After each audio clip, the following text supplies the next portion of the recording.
모세는 출애굽 당시에 하나님의 마음을 보았습니다.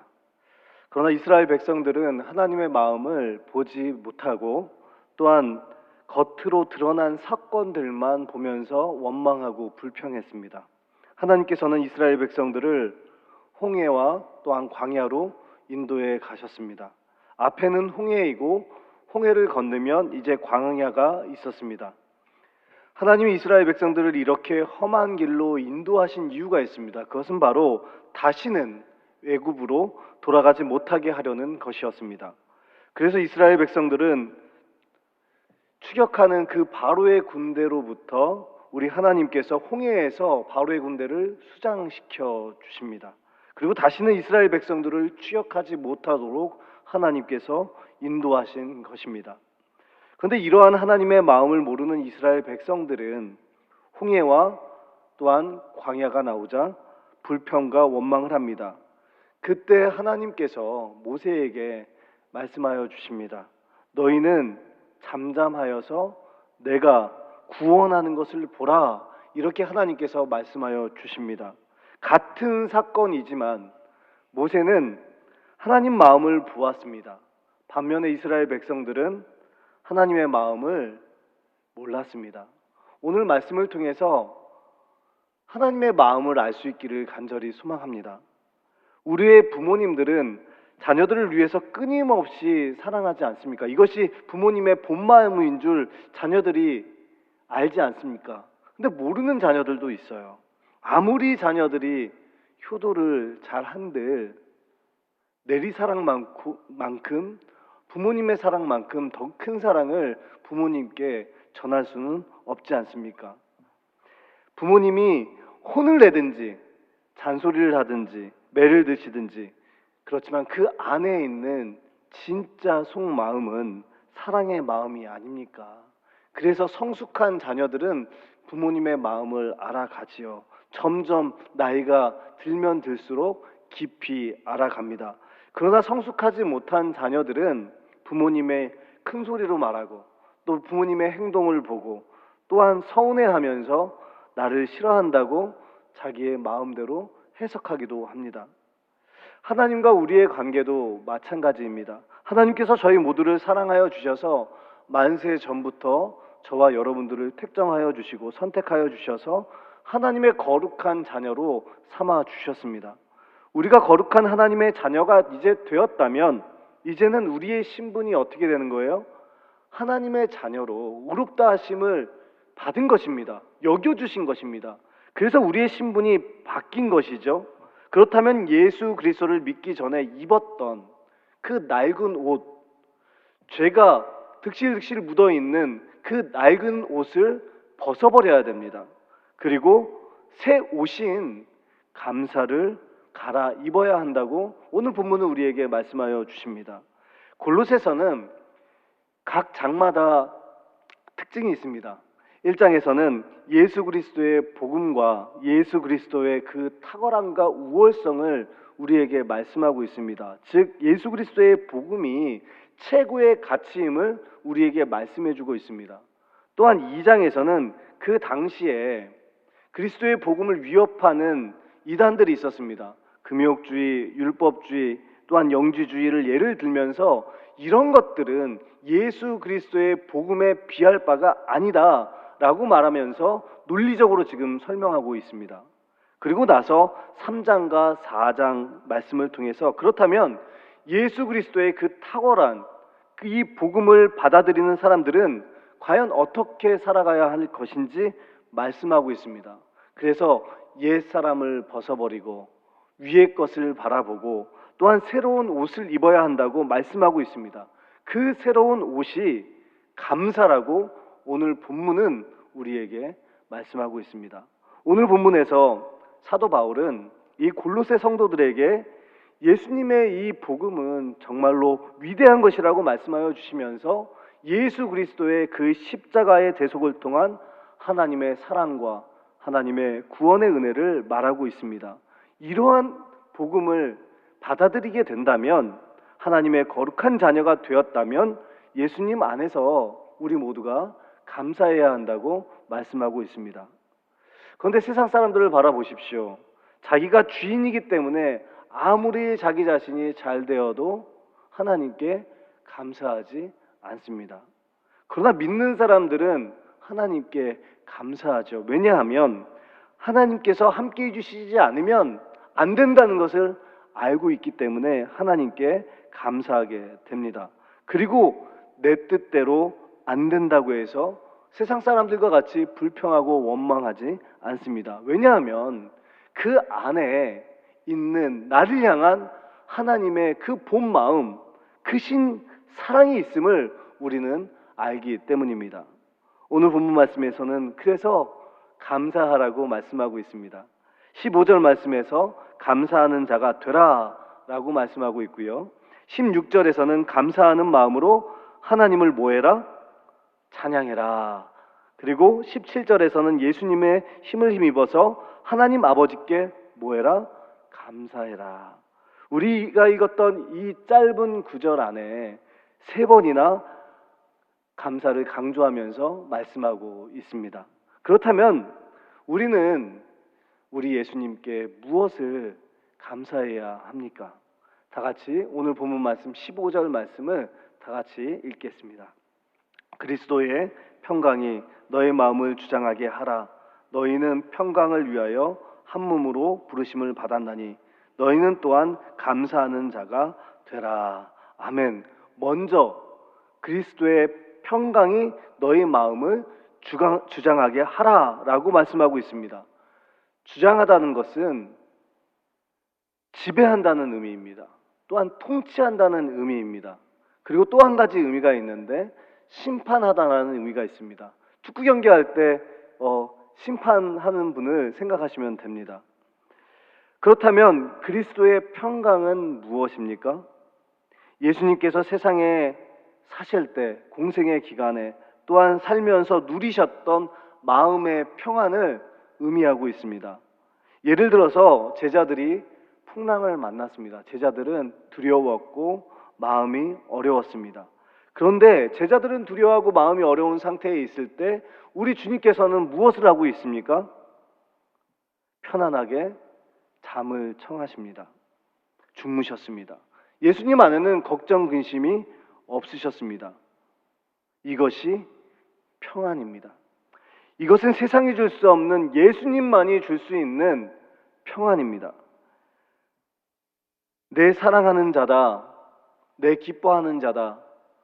이 음성을 듣고 예수님께서는 공생의 시작을 알리셨습니다.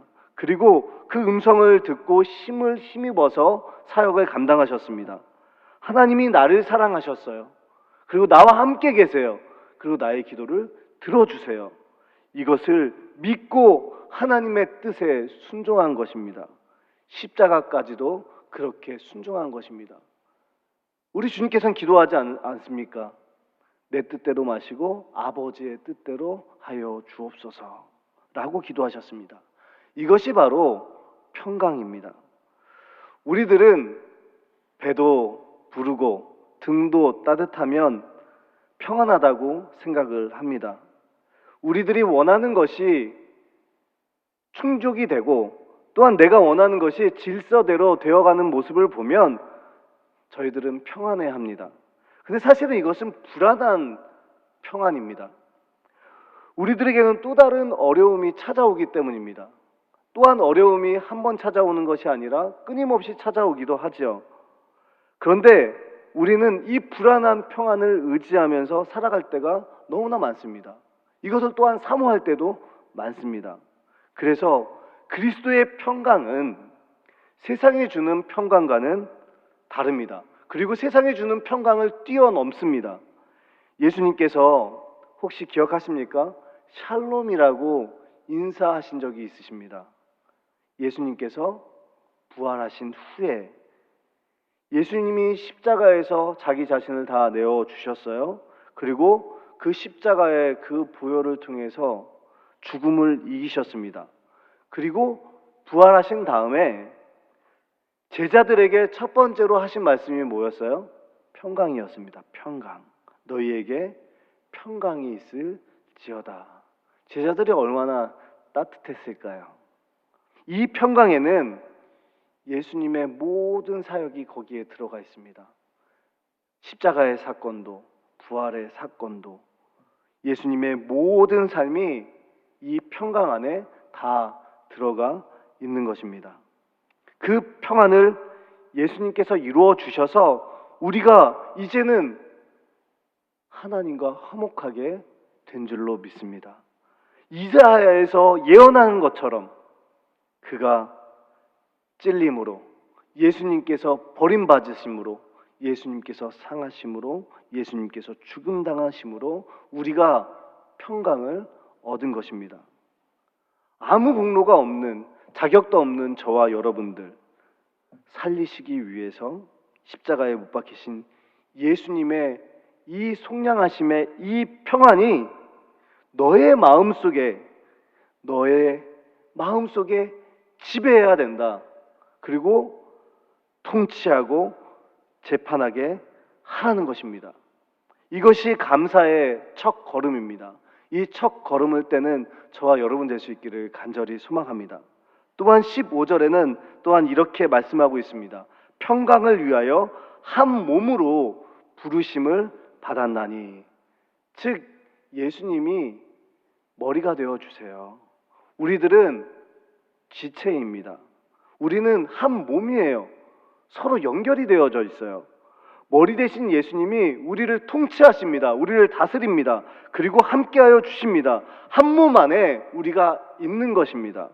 그럴 때 예수님의 평강이 우리에게 주어진다는 것입니다. 히브리어로는 샬롬이고요. 또한 신약에서는 에이레네라고 말합니다. 예수님의 평강이 있을 때 내가 예수님에게 연결되어져 있다는 것을 알 때 우리의 상황과 형편에 관계없이 우리 안에 감사가 일어나게 된다고 우리에게 말씀하여 주십니다. 성경에서는 걱정과 근심이 없을 때, 아무런 문제가 없을 때 샬롬이라고 말씀하고 있지는 않습니다. 내 문제가 다 풀리게 되면 평강이 온다고 말씀하고 있지 않습니다. 성경에서 말하는 평강은 예수님과 친밀하게 연결되어져 있다는 것입니다. 마치 우리가 신호등처럼 주님께서 말씀하시면 내가 나아가고 멈추라고 하면은 멈추는, 그래서 예수님과 내가 친밀하게 연결되어져 있는 것, 그것이 바로 평강이라고 말씀하여 주십니다. 한번 생각해 보십시오. 여러분 안에 의자가 하나 있습니다. 그리고 예수님과 여러분만 있어요. 단 2명만 있습니다. 그 의자에, 그렇다면 예수님과 나만이 있는데 그 의자에 내가 앉아 있고 예수님은 나의 말을 들어주는 분으로 있지는 않습니까? 아니면 반대로 그 의자에 예수님이 앉아 있어요. 그리고 예수님께서 분부하신 대로 행하고 있지는 않습니까? 우리 안의 의자에 예수님을 왕으로 모셔야 돼요. 예수님을 주인으로 모셔야 됩니다.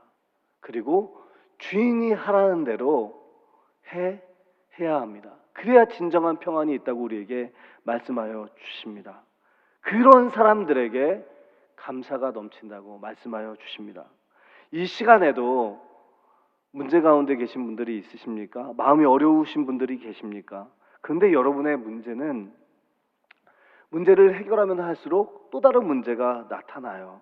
그 문제를 바라보면 스트레스를 받을 수밖에 없어요. 나는 목사님 스트레스를 안 받아요. 그런데 그 문제를 계속 묵상하면 묵상할수록 몸에서 반응이 일어납니다.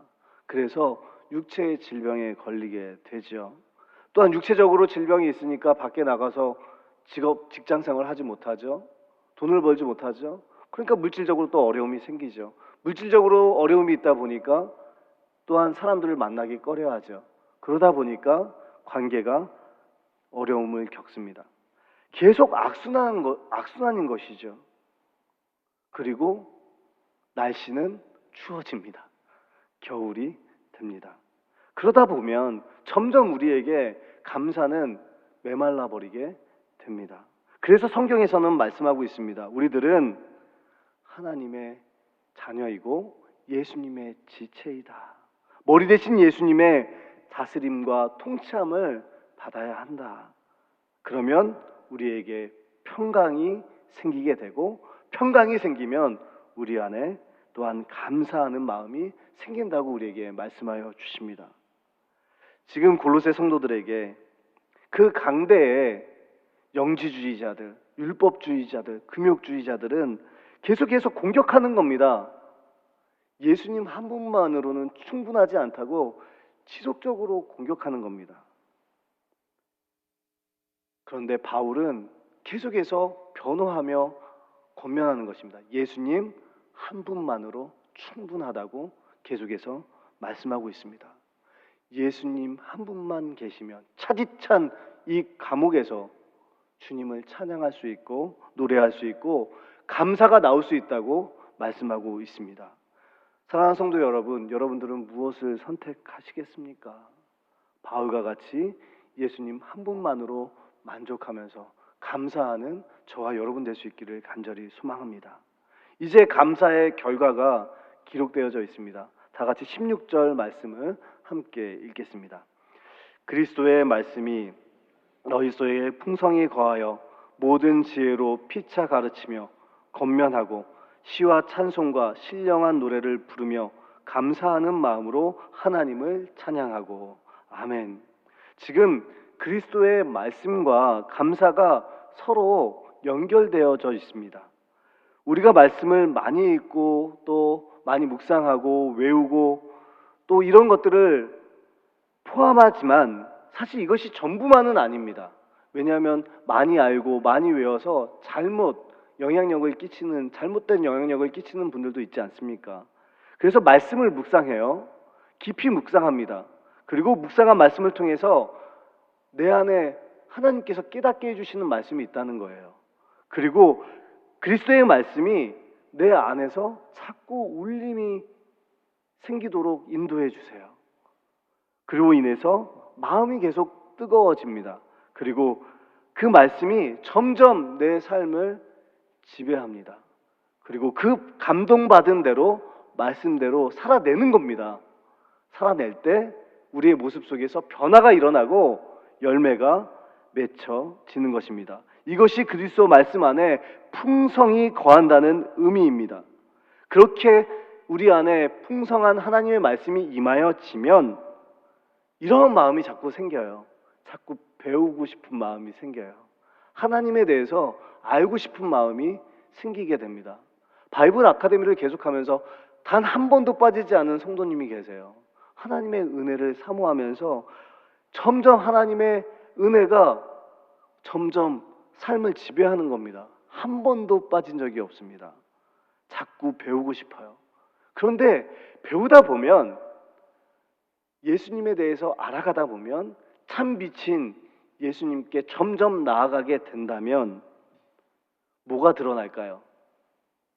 자기의 죄악이 드러나게 됩니다. 자기가 먼지와 같은 존재라는 것을 깨닫게 됩니다. 진리의 빛으로 점점 다가가기 때문입니다. 그러면서 겸손하여지게 되죠. 그리고 서로가 말로, 눈빛으로, 또한 태도로 서로 배우기 시작합니다. 오늘 본문 16절에 기록된 것처럼 피차, 중요한 것은 피차입니다. 피차 가르치며 권면하여서 말씀 공동체를 이루게 된다고 성경은 말씀하고 있습니다. 하나님의 은혜를 내가 먼저 받아요. 그래서 그 은혜를 나를 통해서 그 은혜를 흘려보내는 겁니다. 그리고 다른 사람에게서 나에게 은혜가 끼쳐져요. 은혜가 전해져요. 저희 교회가 이러한 사랑의 공동체, 은혜의 공동체가 되길 간절히 소망합니다. 이렇게 피차 은혜를 나누는 가정이 되기를 간절히 소망합니다. 목사와 또한 성도의 관계도 마찬가지입니다. 인간적인 관계, 정으로 또한 친인척 관계로 이익으로 맺혀진 관계는 오래가지 않습니다. 그러나 예수님의 말씀 가운데 연결된 목사와 성도는 지속적으로 오래 갑니다. 성도님들은 말씀을 사모해요. 신방 올 때 목사님 저에게 꼭 필요한 말씀을 주세요. 그리고 그 말씀 가운데 기도의 제목을 이렇게 드립니다. 또 기도 요청까지 하시죠. 그리고 이러한 기도 제목이 있습니다. 목사님에게 기도하면 목사님은 또 기도의 제목을 적어서 새벽의 시간에 또한 개인적으로 골방에서 기도를 합니다. 목사님들은 말씀을 열심히 그 성도를 생각하면서 준비를 하죠. 막 하나님의 계시의 말씀을 전하는 겁니다. 그런데 목사님들은 필드에 나가지 않잖아요. 어떻게 성도님들이 그 말씀을 가지고 세상을 향해 나아가서 발버둥 치며 피를 흘리면서 어떻게 적용하면서 그렇게 살아가는지는 자세히 모르지 않습니까? 어떻게 적용하는지는 모르지 않습니까? 그래서 성도님들이 알려주는 거예요. 목사님 주신 말씀을 가지고 이렇게 세상에 나아갔습니다. 이렇게 피 흘려 살아봤습니다. 그러니까 일방적으로 가르치고 배우는 관계가 아니라 서로 쌍방통행하는 관계가 되는 것입니다. 말씀 안에서. 이러한 관계가 될 때 교회 안에, 가정 안에 일어나는 역사가 있다고 말씀하여 주십니다. 바로 시와 찬송과 신령한 노래를 부르며 함께 감사하게 된다고 성경은 말씀하고 있습니다. 이것이 진정한 감사라는 것이죠. 저희 딸이 일방적으로 제가 야단을 치고 큰 소리로 말을 하고 또 계속해서 제가 잔소리를 하고 그러면 딸의 노랫소리를 절대 들을 수가 없습니다. 그런데 딸의 이야기를 솔직하게 얘기할 때 들어주고 아빠는 이렇게 생각하고 있어. 넌 어떻게 생각하니?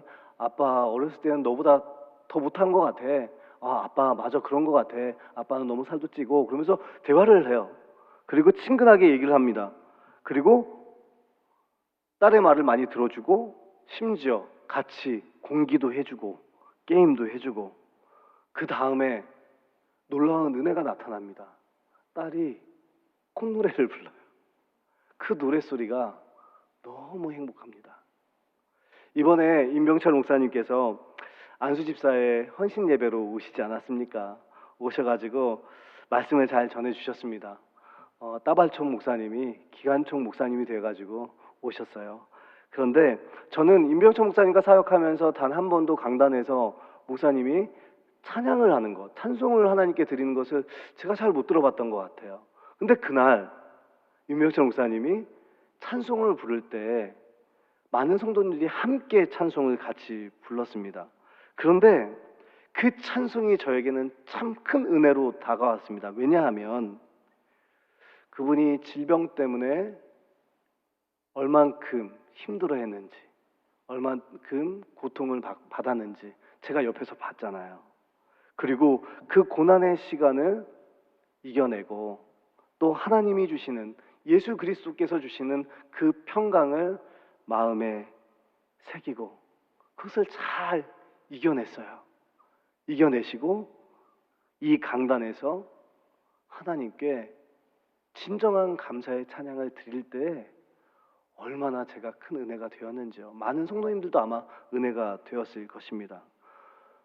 우리들은 말씀을 통해서 또 기도를 통해서 서로가 서로에게 배우며 피차 가르치고 건면하게 될 때, 이러한 사랑의 공동체가 될 때 우리 안에 노래가, 찬송 소리가 가득하게 된다고 말씀하고 있습니다. 저는 담임 목사님 오시고 나서 찬양의 소리를 많이 듣습니다. 길을 갈 때에도 저희 목사님은 찬양을 하면서 가시더라고요. 또 오늘 올 때도 예배 시간에 이렇게 인도하러 오는데 황 목사님도 찬양을 하면서 이렇게 오시더라고요. 우리 교회가 이러한 찬양의 소리로 가득하여서 하나님께 귀하게 쓰임받는 교회가 되기를 간절히 소망합니다. 이제 마지막으로 17절 말씀을 함께 읽겠습니다. 17절 말씀입니다. 또 무엇을 하든지 말에나 일에나 다 주 예수의 이름으로 하고 그를 힘입어 하나님 아버지께 감사하라. 이 말은 무엇을 하든지 다 예수님의 이름으로 하라는 겁니다. 무슨 일을 하든지, 그러니까 하나님 내가 어떻게 할까요? 예수님이라면 어떻게 하셨을까 생각하면서 그렇게 하라는 것입니다. 그렇게 예수 그리스도의 이름으로 하게 된다면, 무슨 일인들 하게 된다면 감사가 나온다는 것입니다. 날 구원하신 예수님, 그 평강을 허락해 주신 예수님 때문에 설령 내가 고난을 당하고 또 어려움을 당하고 손해를 보더라도 감사가 나온다고 우리에게 말씀하여 주십니다. 여러분 안에 수많은 일들을 하면서 살아가지 않습니까? 그런데 여러분 안에, 여러분 입술에, 여러분 마음에 감사가 나오지 않는다면 그것은 자기를 위해서 사는 것이라고 말씀하고 있습니다. 교회에서 사역하면서 많은 일들을 하면서 기쁨과 자유가 없다면, 그리고 감사가 나오지 않는다면 자기를 위해서 사역을 한 것입니다. 가정에서 감사가 나오지 않는다면 자기를 위해서 살아가는 것입니다. 우리들이 살아가면서 입어야 할 아름다운 옷은 바로 감사입니다. 여러분들 주변에 신앙생활을 잘하고 또 관계가 굉장히 좋으시고 복음적이시고 또한 사람들에게 인정받는 분들을 한번 생각해 보십시오. 입에 달고 다니는 말이 있습니다. 고맙습니다. 그리고 감사합니다. 라는 말입니다. 그래서 이 말을 달고 사세요. 그리고 하나님께도 고맙습니다. 하나님의 은혜입니다. 감사합니다. 하나님이 아무 공로 없는 저를 대속해 주셨는데, 속량해 주셨는데 저는 주님 앞에 모자라서 죄송합니다. 그럼에도 불구하고 주님께서 은혜로 여기까지 인도해 주셨습니다. 이렇게 하나님 앞에 고백해도 우리의 영혼이 살아날 줄로 믿습니다. 또한 우리의 상황과 환경이 힘들어도 예수님 한 분만으로 충분합니다. 예수님 안에 평강이 있기 때문입니다. 십자가를 바라보면 두 가지 의미가 여러분 안에 기억나길 바랍니다. 첫 번째는 용서입니다. 용서. 두 번째는 하나님의 사랑입니다. 이것을 아이들 용어로 한번 제가 다시 말씀드리겠습니다. 용서는 한번 따라해 볼까요? 괜찮아. 괜찮아. 힘들게 해도 괜찮아. 넘어뜨려도 괜찮아. 괜찮아입니다. 사랑은 어린아이들 용어로 한번 따라해 볼까요? 고마워.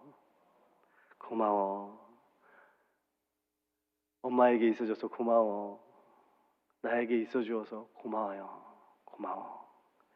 이것을 우리의 삶에 좀 적용하면서 살아갈 수 있기를 바랍니다. 그럴 때 우리의 삶에서 아마 감사가 나올 것입니다.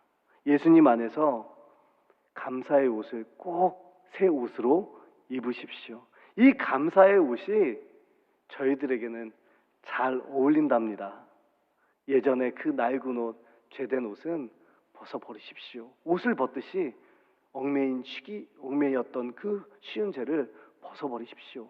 그리고 새 옷인 감사의 옷을 꼭 입으십시오. 제가 만나기만 하면 굉장히 어지러운 분들이 간혹 있습니다. 자꾸 지적하세요. 그리고 불평, 불만은 계속해서 얘기합니다. 그래서 계속 지속적으로 오랫동안 대화를 하다 보면 이제 집에 갈 때, 헤어졌을 때 머리가 너무나도 지끈지끈 아픕니다. 꼭 기가 빠져나가는 것 같은 느낌이 듭니다.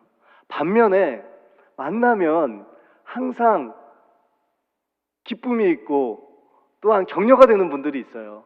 만나면 항상 고맙습니다. 항상 감사합니다. 그리고 괜찮아. 고마워. 이렇게 칭찬하고 격려해 준 분들이 있어요. 그러면 만나고 싶을까요? 안 만나고 싶을까요?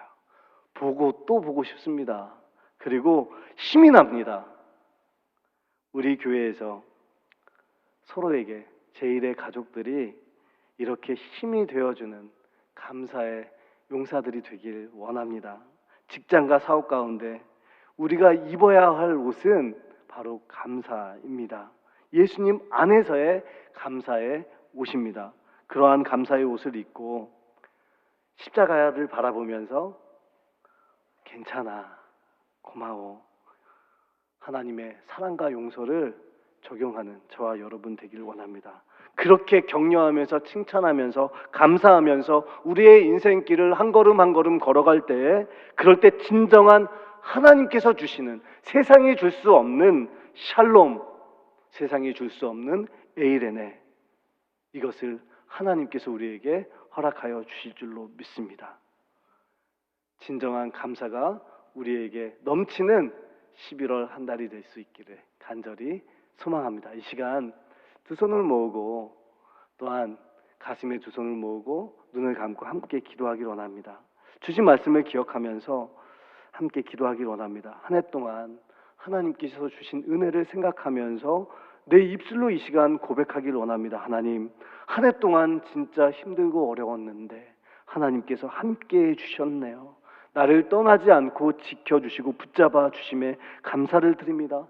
나를 자녀 삼아 주셨고 속량해 주셨고 그 기쁨으로 예배당에 나와서 예배 드릴 수 있도록 인도해 주셔서 참 감사합니다. 이 감사의 고백이 이 시간 터져 나올 수 있기를 간절히 소망합니다. 이 시간 함께 기도하겠습니다.